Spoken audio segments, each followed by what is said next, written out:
우리 뇌에서 분비되는 호르몬 중에 도파민이라고 하는 것이 있습니다. 이것은 주로 우리의 기분, 또 생각하는 과정, 몸놀림에 영향을 미치는 것인데요. 그중에서 특별히 기분에 많은 영향을 미치는 것이라고 합니다. 뇌에 이 도파민의 수준이 낮아지면 그 파킨슨병이라고 하는 그 병을 앓게 되는데요. 그래서 이 병은 그 도파민이 부족하면 근육이 떨리고 몸놀림이 또 둔해지고 그런 식으로 나타나고 사람이 완전 기분이 다운이 된다고 합니다.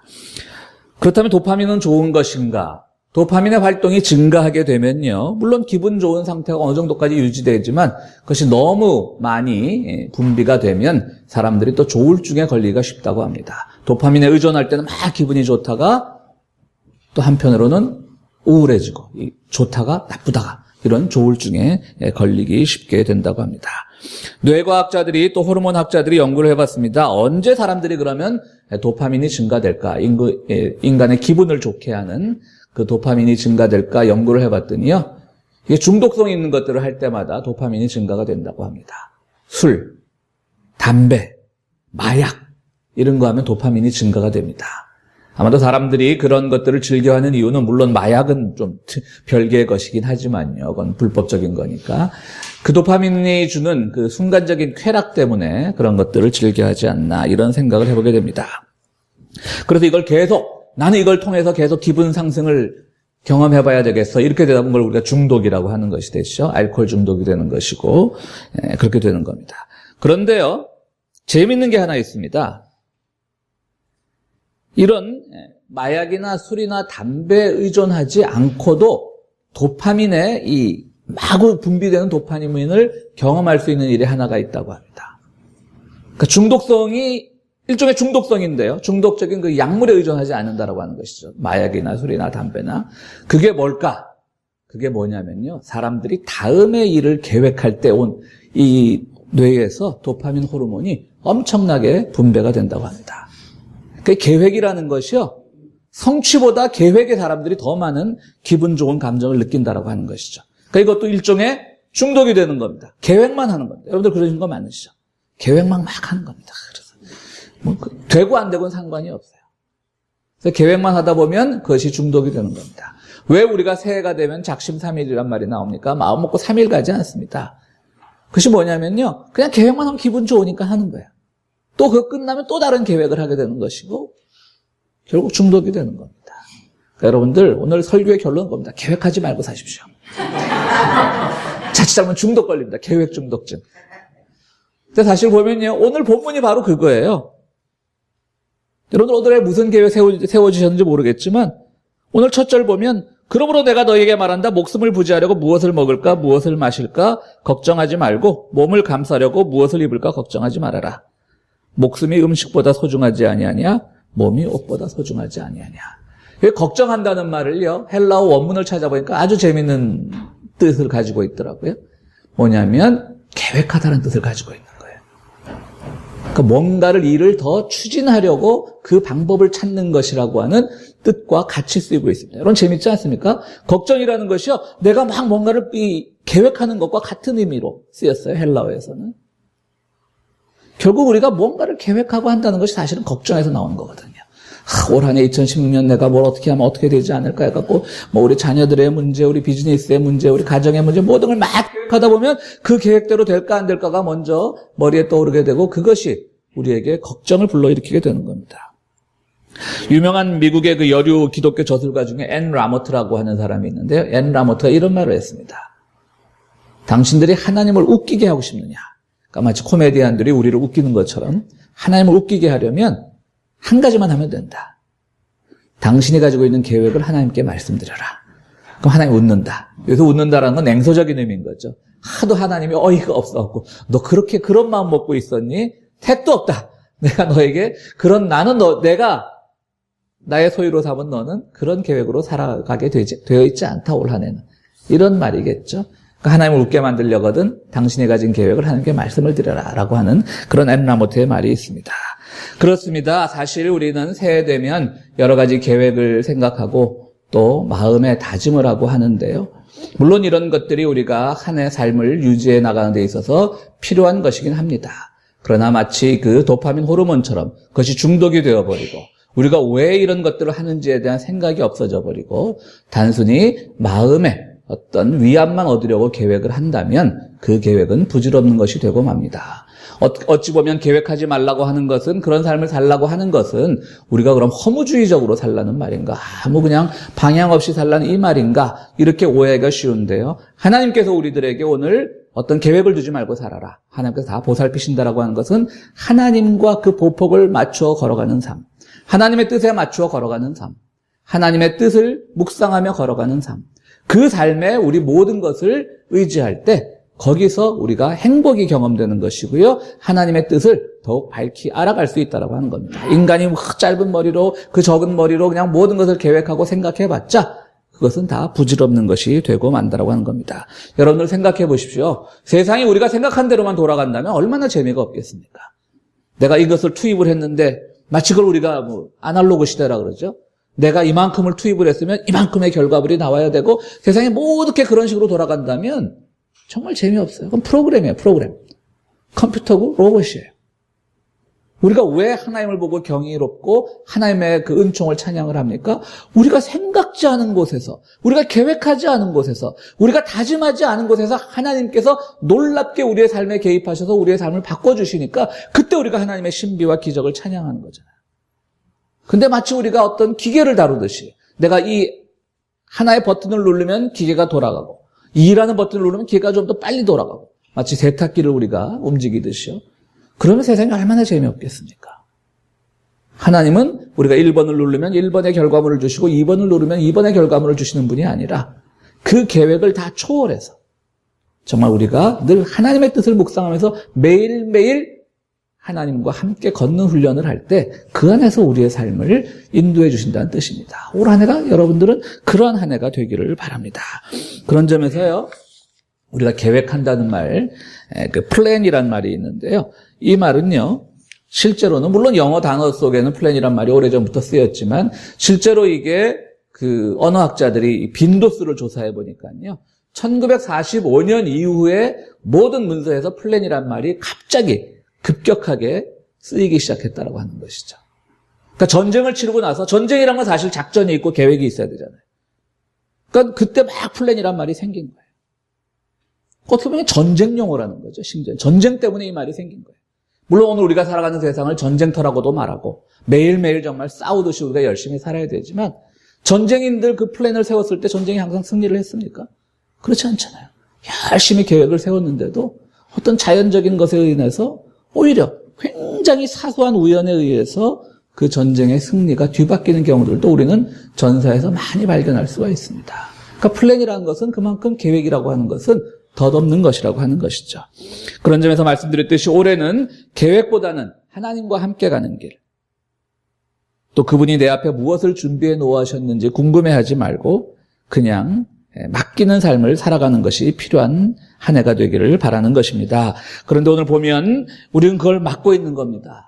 걱정이 많은 겁니다. 계획이 많은 겁니다. 주님께서 오늘 우리들에게 말씀하십니다. 공중의 새를 보아라. 씨를 뿌리지도 않고 거두지도 않고 곳간에 모아들이지도 않는다. 너희 하늘 아버지께서 그걸 다 먹이신다라고 하는 얘기죠. 옷 걱정도 하지 마라. 먹거리 걱정도 하지 마라. 그럼 또 이런 말씀 하실지도 모르겠어요. 참 주님, 참 예수님 팔자 좋은 소리 하신다. 어떻게 오늘 세상을 살아가면서 2000년 전에 그 팔레스타인과 똑같은 것을 우리들에게 요구하시는가. 생각을 해보시면요, 그 시대가 더 어려웠죠. 그러니까 주님 보시기에 이 계획을 세운다는 게 참 덧없는 거였어요. 자, 주님 살던 그 당시로 돌아가서 보면요, 그 사람들이 어떤 계획을 세웠을까요? 올해는 내가 조금 더 농사를 지어가지고 조금 더 내가 우리 아이들에게 더 열심히 살게 하고 우리가 조금 더 많은 부를 축적을 하고 이런 계획 세워봤자 그냥 로마 법령이 하루아침에 바뀌어갖고 더 많은 것들을 뺏어간다. 이래버리면 아무것도 아닙니다. 그 사람들은 더 큰 하나님의 뜻이 무엇인가를 생각하려고 사는 것이 아니라 늘 그 앞에 바둥바둥 되다 보니까 주님 보시기에도 이렇게 답답했던 거죠. 그러지 말고 뭐라 그러니까 하나님의 나라와 그의 나라와 의를 먼저 구하라고 그랬어요. 그럼 다 주신다. 하나님께서 바라시는 것이 무엇인지를 구하는 한 해가 되기를 바랍니다. 우리 성도 여러분 정말 그것이 무엇인지를 알아야죠. 내 앞에 주어진 삶에서 너무 계획을 세워보고 이렇게 세워보고 저렇게 세워보고 바둥대다가는 결국 다 놓치게 되고 마는 것입니다. 프랑스의 유명한 사회학자 중에 브루디에라고 하는 사람이 있는데요. 이 사람 철학자들은 보통 자기의 개념 하나 가지고 사회학자들이나 평생 좀 속된 말로 하면 울고 먹지 않습니까? 근데 이제 브루디에라고 하는 사람은 그 아비투스라는 말을 가지고 굉장히 그 많은 사회학적 논의를 전개를 하는 분인데요. 그 아비투스는 뭐냐면 영어로 하면 habit입니다. habit. 그러니까 그 습관, 성향. 그런 게 이제 불어니까 H가 묵음이 돼서 아마 불어로 하면 그게 아비투스가 되는 모양입니다. 이 사람은 이제 그 사회학은, 브루디에의 사회학은 그 아비투스의 사회학인데요. 이 사람은 아비투스를 두 가지로 나눕니다. 사람들의 어떤 성향이 있는데 어떤 성향이 좋은 것이냐면 첫 번째 성향은 앞으로 다가올 일을 예측하지 않고 그 다가올 일에서 신비를 발견하는 것. 그러니까 사회를 굉장히 이렇게 예민하게 관찰해야 될 사회학자의 입장에서 굉장히 예외죠. 어떤 다가올 일을 그냥 받아들이는 것. 또 하나의 아비투스는 미래를 계획할 능력을 가진 아비투스. 그래서 자신의 미래를 자신이 선택하고 주체적으로 계획하는 것을 가능하게 하는 아비투스. 자, 여러분 우리가 사회학자라고 생각을 한다면 어느 쪽에 이분이 더 중요점을 둘까요? 중점을. 뒤에 것에 중점을 두겠죠. 사회라고 하는 건 사회과학이라고 말할 정도로 과학적으로 촉촉 돌아가고 하나의 국가가 성립하려면 정말 모든 것이 계획대로 돌아가야 되는데 의외로 이 브루디에라고 하는 이 사회학자는요. 앞에 아비투스를 더 값진 아비투스라고 그래요. 뭐냐면 앞으로 다가올 일에 순응하는 것. 자기가 주체적으로 계획하는 것이 아니라 다가올 일에 순응하는 것이라고 하는 것이죠. 그럼 이 사람이 굉장히 막 보수적이고 그런 사회학자냐? 그렇지 않습니다. 프랑스에서도 굉장히 왼쪽에 있는 아주 진보적인 사회학자예요. 지금은 아주 노령이지만요. 그런데 이분은 바로 다가올 일을 순응을 하는 것을 생각을 하는 거예요. 그럼 사람들이 왜 그렇게 하지 못하고 왜 자꾸 계획을 하고 자기가 스스로 바꿔나가려고 하느냐? 그 원흉이 뭐냐면 이분은 돈이라고 봤다는 거예요. 이 화폐 경제가 막 발전을 하면서 돈을 가지고 우리가 뭐든지 할 수 있으니까 사실. 그래서 돈을 가지고 뭔가를 계획하기 시작하면서 결국은 우리의 삶이 돈에 예속되게 되었다는 거죠. 그래서 그 돈이 바로 오늘날 건강한 사회를 만드는 데 있어서 가장 나쁜 조건이라고 이렇게 얘기를 하고 있는 겁니다. 그러니까 서양의 철학자들이나 사회학자들을 보면요. 마치 그 부처님 손바닥처럼, 부처님이란 표현을 해서 그런데 부처님 손바닥처럼 사실은 다 성서의 세계관 안에 있는 거예요. 브루디에라고 하는 사람이 아무리 좌파 사회학자라고 하더라도 결국 그 사람이 말하고자 하는 건 오늘 마태복음 6장이에요. 아비투스 어려운 말 쓰고 무슨 계획적 무슨 아비투스 비계획적 아비투스 이런 말을 쓰지만 실제로는 이게 다 마태복음 6장의 내용이에요. 모든 것을 맡기는 것. 어떤 초월에 맡기는 것. 그렇게 함으로써 사회는 더 긍정적으로 변할 수 있다는 거죠. 더 진보적으로 변할 수 있다는 것이죠. 인간의 생각은 그만큼 약하다라는 말을 이 브루디에는 하고 있는 겁니다. 그래서 오늘도 주님은 우리들에게 얘기하십니다. 그러므로 무엇을 먹을까, 무엇을 마실까, 무엇을 입을까 걱정하지 말아라. 계획으로부터 자유로워지라는 얘기입니다. 이 모든 것은 이방 사람들이 구하는 것이고 너희의 하늘 아버지께서는 이 모든 것이 너희에게 필요하다는 것을 아신다라고 하는 겁니다. 말씀드렸듯이 이것이 꼭 우리들에게 허무적인 무계획적인 삶을 살라고 하는 것은 아닙니다. 주님께서 말씀하시기에 인간의 생각으로 만들어내는 계획과 다짐들이 얼마나 무가치한 것인가를 깨우쳐 주시는 것입니다. 오히려 주님께서 바라시는 하나님 나라의 의와 하나님께서 바라시는 그 뜻대로 사는 것이야말로 오히려 우리의 삶이 훨씬 더 주님 안에서 체험을 받는 주님께서 위로하시는 앞날을 예비하시는 그런 삶이 될 수 있다라고 주님께서는 말씀하시는 겁니다. 요즘 이곳에 있는 한국 극장가에서도요, 그 히말라야라고 하는 그 한국 영화가 상영되고 있는데요. 전 아직 그 영화를 보지 못했습니다만은 우리나라에 처음으로 우리나라가 에베레스트산을 정복한 게 1977년입니다. 그래서 제가 고등학교를 졸업하던 해인데요. 그때 그 산악대장이 당시에 그 김영도라고 하는 당시 그러니까 이게 박정희 정권 때가 공화당 국회의원이었습니다. 독특한 분이죠. 공화당 국회의원이 산악단장이었고 실제로 거기에 이제 태극기를 꽂은 사람은 고상돈이라고 하는 그런 산악인이었는데요. 그때 아주 재미있는 일화가 있습니다. 이제 처음으로 한국에서 이제 그야말로 에베레스트산을 정복을 하러 가는 거예요. 가니까 그때 등산이라고 하는 것이 그렇게 많이 우리나라에 장비가 개발되었겠습니까? 그래서 그 산소통이 있지 않습니까? 고지대에 올라가면 이제 우리가 산소의 공급을 받아야 되니까. 그걸 이제 프랑스제 산소통을 무려 50개나 사갔다고 합니다. 그래서 그 산소통을 메고 이제 호흡을 하면서 가는 거죠. 제일 위에 이제 점령을 하는 사람들에게는. 그런데 가다 보니까 놀라운 일이 벌어졌습니다. 우리가 입에 무는 그 호수하고 그 꼬다리하고 프랑스제 산소통 꼬다리가 안 맞는 거예요. 무슨 말씀인지 아시겠죠? 그러니까 뭐 요즘은 그렇지 않을 것 같아요. 뭐 저는 전문 산악인은 아니지만 요즘은 그런 것도 다 뭐 조그만 거 다 국제 규격화되어 있지 않습니까? 근데 그때마다 옛날이었던 모양이죠. 당연히 규격화되어 있을 거라고 생각을 하고 가서 50개나 되는 그 큰 많은 산소통을 가지고 왔는데 그것이 안 맞는다는 거예요. 근데 김영도라는 사람이 굉장히 당시 대장이죠. 놀랐다고 합니다. 야, 이거 산소 부족으로 등정 못 하겠구나. 이거 포기할 수밖에 없다. 그래도 놀라운 일이 벌어졌습니다. 가다 보니까 눈 속에서 뭔가 딱딱한 게 밟히더래요. 열어보니까 그냥 그 전에 갔던 프랑스 등반대가 버리고 간 13개의 산소통이 있더래요. 그걸 꺼내보니까 그건 또 같은 프랑스제인데 또 맞더래요. 우리 거에 그 한국 사람들이 입에 묻는 그 호수랑. 그래서 김영도 씨가 나중에 훗날 그 회고를 하기를 등산이라고 하는 것은 정말 자연에 순응하는 것이고 그 자연의 신비에 우리가 굴복하는 것인데 그때 인간이 세웠던 계획들이라는 것이 얼마나 허무한 것인가를 알게 되었다. 그냥 그 옛날 그 77년도에 뭐 산악인들 그 에베레스트 가는데 뭐 국가적인 지원이 뭐 많이 있었겠습니까? 그래도 그냥 막 준비하고 그래서 50개의 산소통을 가져가는데 안 맞았고 오히려 주승계 맞았다는. 참 여러분들 올해 한 해 뭐 주술려고 땅만 보고 다니시란 말씀이 아니고요. 그만큼 우리가 생각했던 계획이나 이런 것들은 빗나갈 수 있다는 거예요. 그렇기 때문에 더욱더 우리는 하나님 앞에 약해져야 된다는 거예요. 하나님 앞에 모든 것을 의지해야 된다는 거예요. 그것이 바로 하나님과 함께 걷는다라고 하는 것이죠.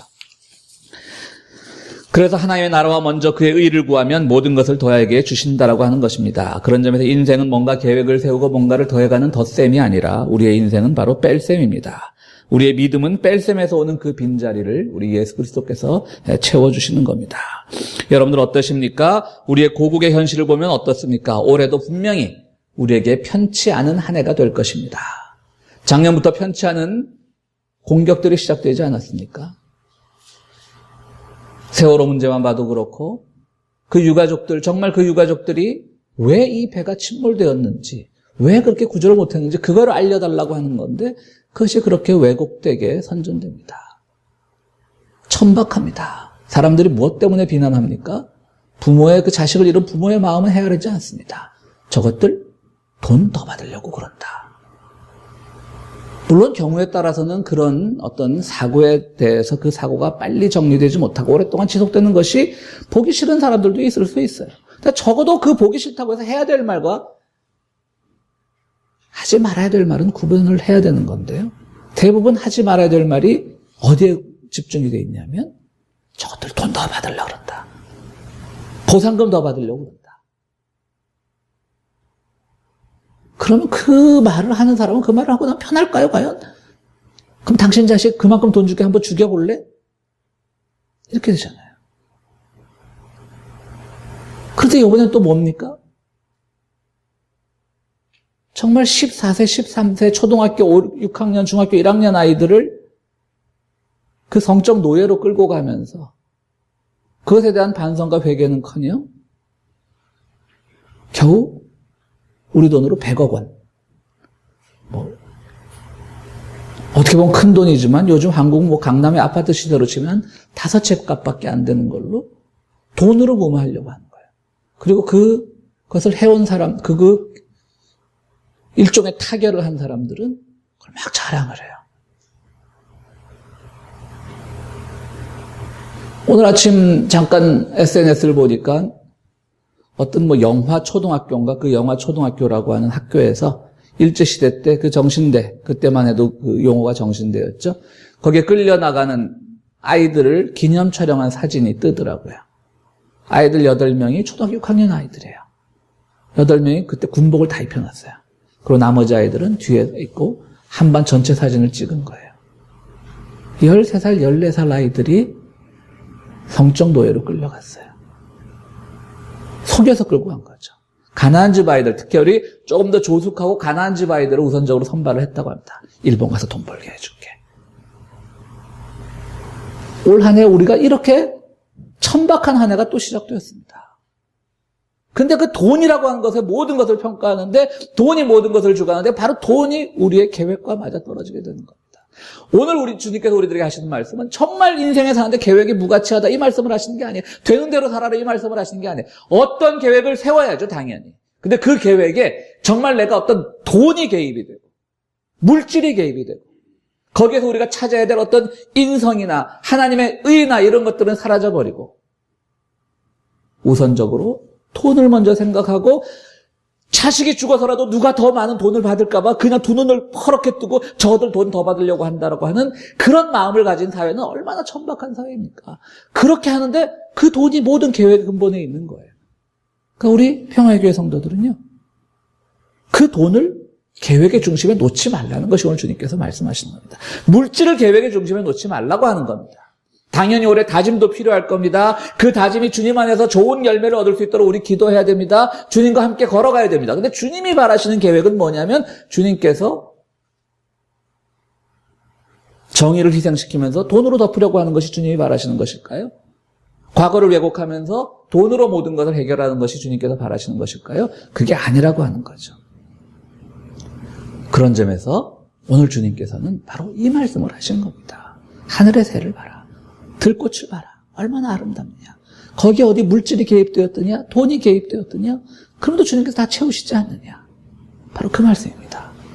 사랑하는 평화의 교회 성도 여러분, 올 한 해 여러분들 정말 1월 1일 떡국을 드시면서 도파민의 분배를 많이 체험하셨습니까? 그렇다면 너무 중독되지 마시고요. 정말 좋은 계획 물론 필요하겠죠. 좋은 다짐 필요하겠죠.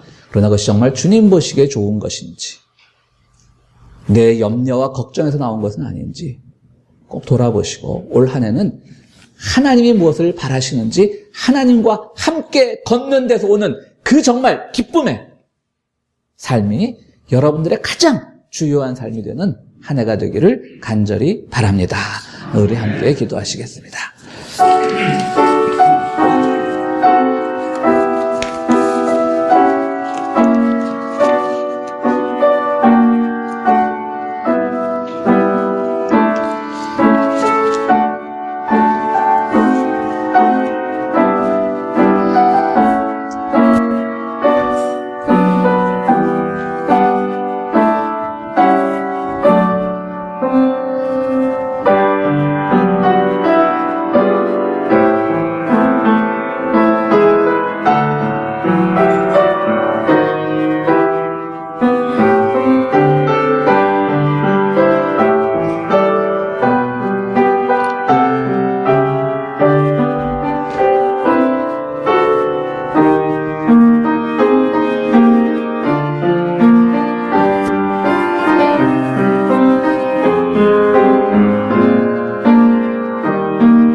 거룩하시고 자비로우신 하나님, 새해가 될 때마다 저희 많은 다짐을 하고 계획을 세우지만 주님 보시기에 그것이 얼마나 헛된 것인가를 깨닫는 겸손함을 저희들에게 허락하여 주시옵소서. 그렇다고 저희가 세상에 갈 바를 알지 못하고 나가고자 하는 것이 아니니 주님 보시기에 무엇이 옳은 길인지 주님의 나라와 그의 의가 어디에 있는지를 생각하며 살아갈 때 주님께서 우리의 삶을 인도하시고 보살피신다는 것을 고백하는 이 한 해가 되기를 원합니다. 주여 올 한 해도 저희들을 돌보아 주시고 주님께서 이끄시는 대로 따라갈 수 있는 귀한 믿음을 저희 가운데 허락하여 주시옵소서. 아버지 하나님, 우리가 세상 살아갈 때 돈의 노예가 되지를 않기를 원합니다. 그러나 또 세상 살아갈 때 필요한 돈을 위하여 우리에게 일터를 주시고 그 안에서 얻은 소득의 일부를 주님께 드릴 때에 정말 우리가 이 물질로부터 해방되는 기쁨을 얻게 하시고 물질을 위하여 모든 계획을 세우는 어리석음으로부터 해방되는 손길이 되게 하여 주시옵소서. 어려운 중에서도 베풀고 또 드리는 그 손길들 올 한 해도 주님께서 축복하실 줄로 믿사오며 예수 그리스도 이름으로 기도하옵나이다. 아멘.